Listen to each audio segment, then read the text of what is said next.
Everyone, it's Lori, and welcome to Lightroom Classic Editing. This first video is going to be all about mask navigation.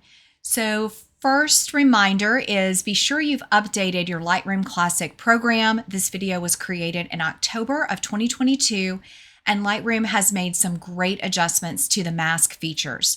So be sure you're using the latest version.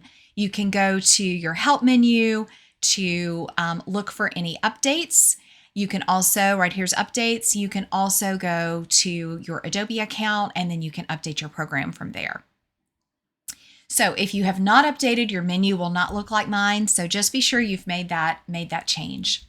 All right, so again, this first video is going to be short and sweet. I'm just going to introduce you to some of the ways to navigate using the mask. It's important to understand the functions available. It's going to make it easier for you to use the mask tools and to really customize your image.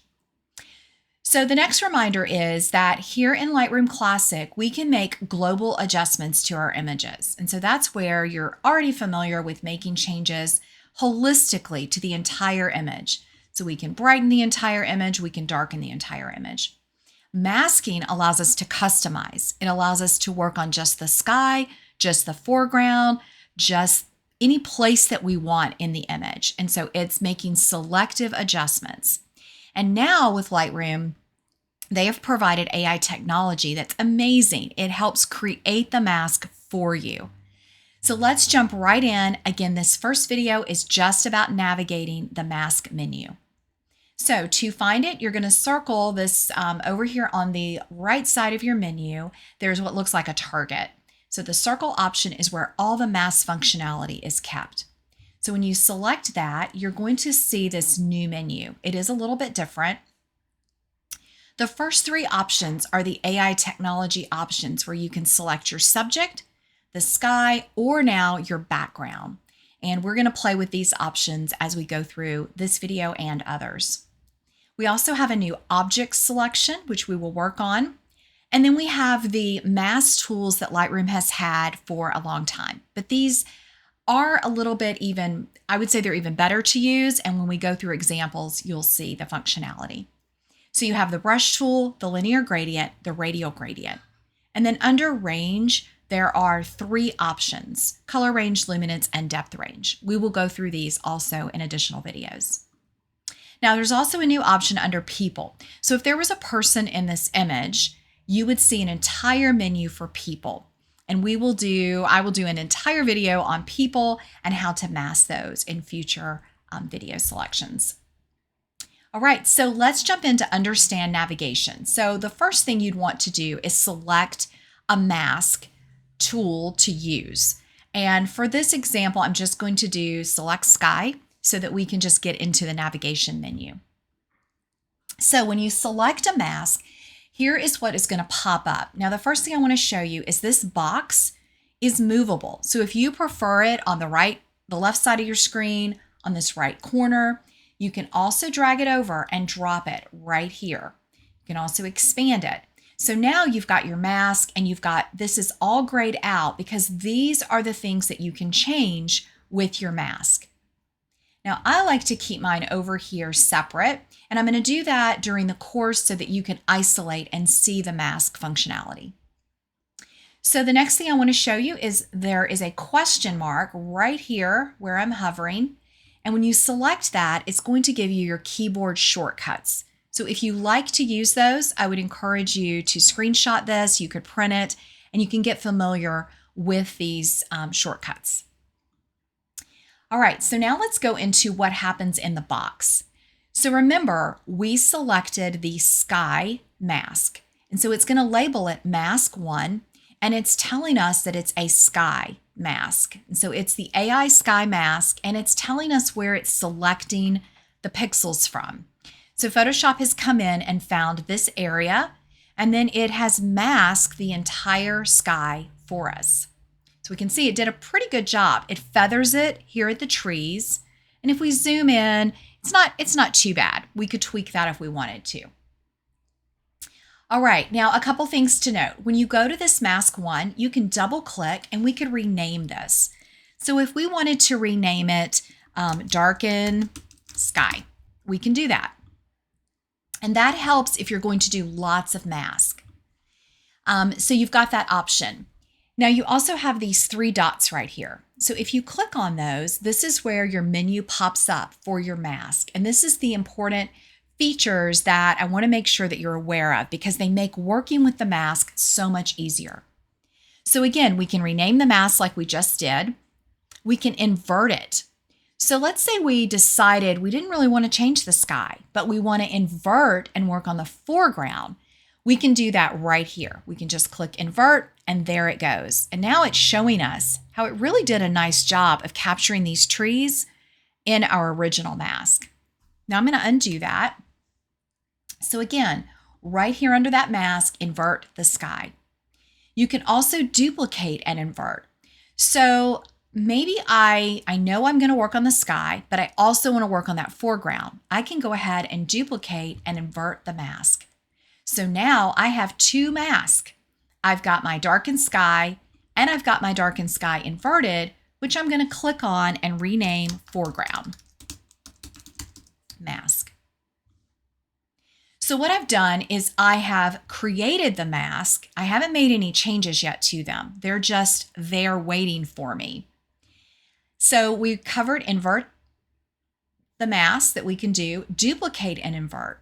Now intersect mask with, I'm going to do a separate video on because it's an amazing advanced functionality. This is where you can create, customize 2 masks within one.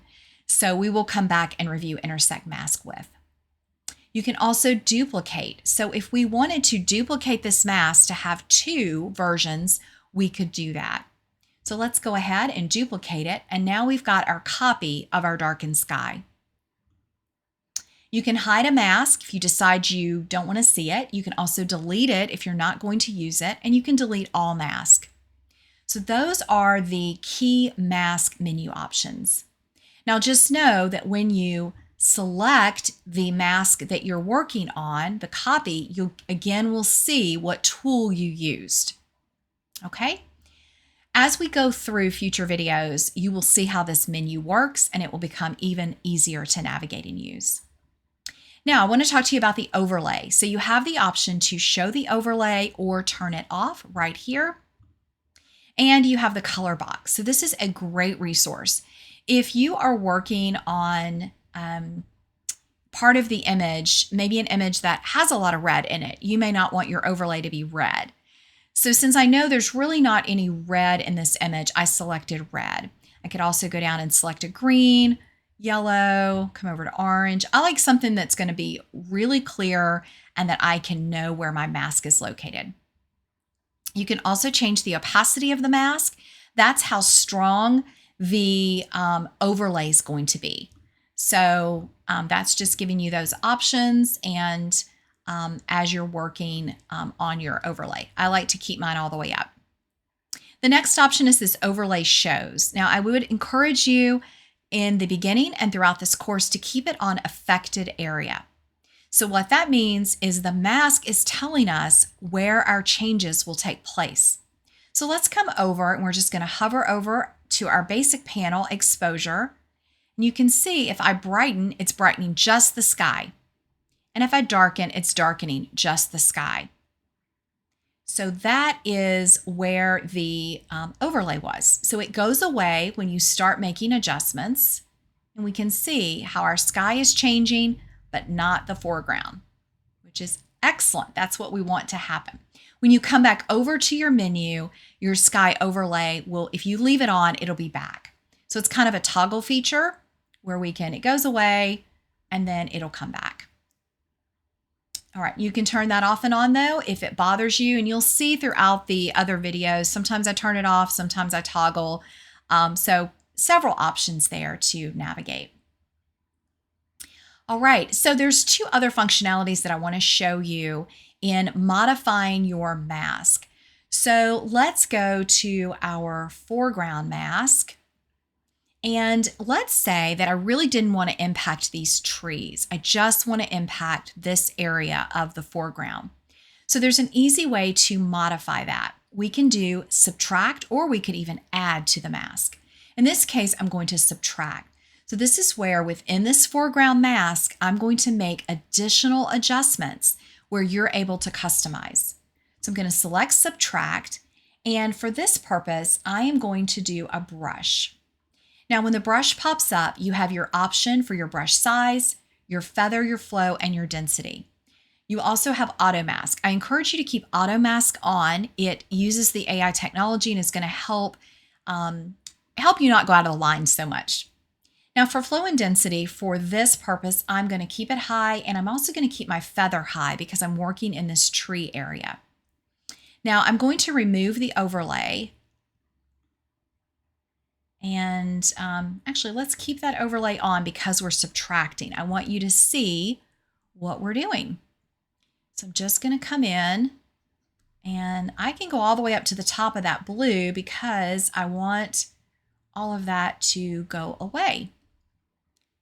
So you can just come across here. I'm just going to do it kind of fast for the purposes of the video. And again, be sure that you are tweaking your brush. Remember, flow is going to be like the paint, how much is coming out. Now, if I realize that I went too far in an area, I can go to erase, and then I can come back in and I can bring back my original mask. So if I want these little branches to be masked, maybe this edge of the grass, I can come back in and tweak this. You don't have to create another brush. You can work right where you are. So if I can go back to my brush now and maybe make it smaller, you can use your bracket key, and we can come in and just continue to clean up our mask however we want. So under this Sky 1, we had our foreground mask. I've then added a brush, and it's showing me where this brush is. So there's the brush where I have removed that mask. So I can go back to, this is my Sky 1. Remember, it was inverted though, so it's the foreground. And now here's the brush. So you can toggle between those to see the area that's affected. But what we did is we subtracted, and you can see the minus sign. It's tiny, but there's a minus there. Now, if for this mask I wanted to add, let's say I want to add, I can go add brush, and maybe I want to come up, and let's make sure we're on brush, and we're going to make this size. Let's make it a little smaller. And I could come in and add, say I wanted to darken some of these areas in my sky. So I'm adding to that original mask.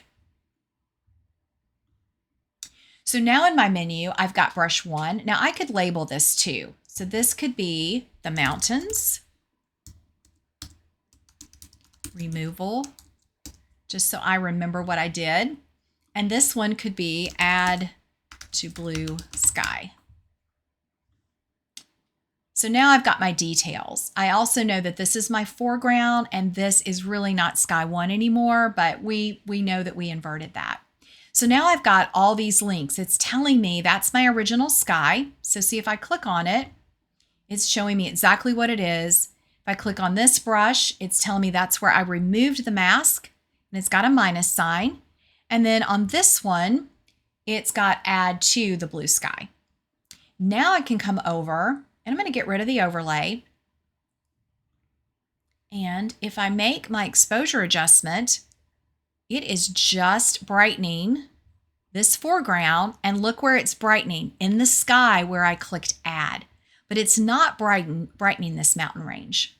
Now, if I decide, oops, I didn't really want to do that. I don't want to brighten this blue area. I can click on that right there. It's highlighted for me now, the area that I've selected, and I can delete that. Delete, add to blue sky, and it's gone. So that's the beauty of working within the mask tools. Using the add, subtract, you can continue to make those modifications and tweaks. This is going to take some time for you to get used to. It did me.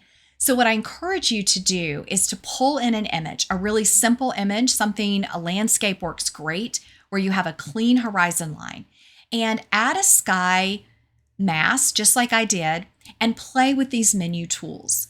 Play with adding, subtracting, play with your overlay options, and really get comfortable with the navigation of the menu before you go into all the other mask features that we're going to review in future videos.